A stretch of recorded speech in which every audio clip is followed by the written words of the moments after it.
am ay soxna dina mën a nekk ku wér ku wóor mun na am. Il demande s'il est possible à un polygame d'être équitable entre ses femmes. Il est bien possible, mais remarquez que, tout d'abord, la polygamie n'est pas obligatoire, n'est pas imposée par l'islam. L'islam n'a fait que tolérer. Et c'était dans une société très différente, foncièrement différente de la nôtre. Et que c'est laissé à la discrétion de l'individu. Seulement, il y a des conditions. Il faut que l'homme soit à même de remplir ces conditions, c'est-à-dire la ration alimentaire, le logement, et puis l'habillement, l'honneur et la présence. La présence dit beaucoup de choses. La présence de l'individu, c'est-à-dire de l'homme. La présence de l'homme et tout ce que ça entraîne. Ça peut entraîner dans l'esprit des gens. Mais avec cela aussi, si l'homme remplit toutes ces conditions, mais craint de ne pouvoir être équitable, il lui est interdit d'être polygame.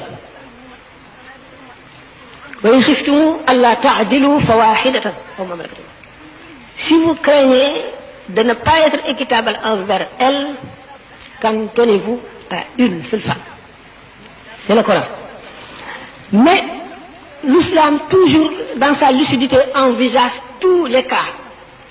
Il est pénétré de cette réalité que les hommes ne sont pas égaux. Les situations et les cas. C'est pourquoi il tolère certaines choses, peut-être avec regret, mais il tient compte de la condition humaine. Actuellement, dans notre temps, il y a des pays où la polygamie est un bienfait social. Ouais, envisagez le cas d'un village ou d'une ville, d'un pays où les femmes sont beaucoup plus nombreuses que les hommes. Il y a la protection de la femme par l'homme. Il y a aussi le fait de pouvoir à ses besoins. Les besoins de la femme. La femme ne peut pas se nourrir. On en trouve dans certaines localités, dans la brousse, on en trouve. Ces femmes souffrent de ne pas être épousées. Donc, c'est un bienfait social que de les épouser.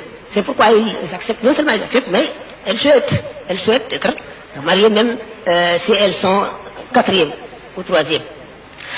Donc, on a tenu compte de la nécessité, et puis de plusieurs cas. C'est pourquoi l'islam laisse le choix à l'homme, mais qu'il doit remplir les conditions pour être polygame. S'il craint de ne pas être équitable, il lui est interdit d'être polygame.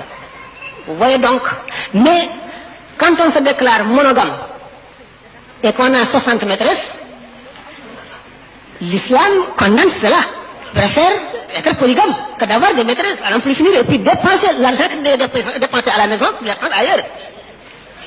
Et puis il y a plusieurs se marient. Je m'arrête là parce que les questions sont nombreuses. Comment expliquez-vous qu'un musulman puisse épouser une non-musulmane issue d'une religion monothéiste alors que...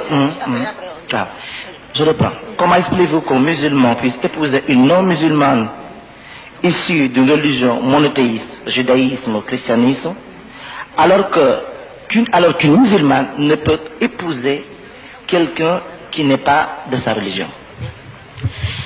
Tout d'abord, l'islam fait la différence entre ceux qui adorent Dieu, un seul Dieu, unique, dans une religion révélée, apportée par un prophète, envoyé par Dieu, cité dans le Coran. Il y a donc une valeur entre celui qui professe une religion révélée et un athée, un animiste. Donc il y a ces classes en considération. Évidemment, les droits sont les mêmes. On respecte leurs droits, leurs biens, leur honneur et tout, mais on les classe comme ça.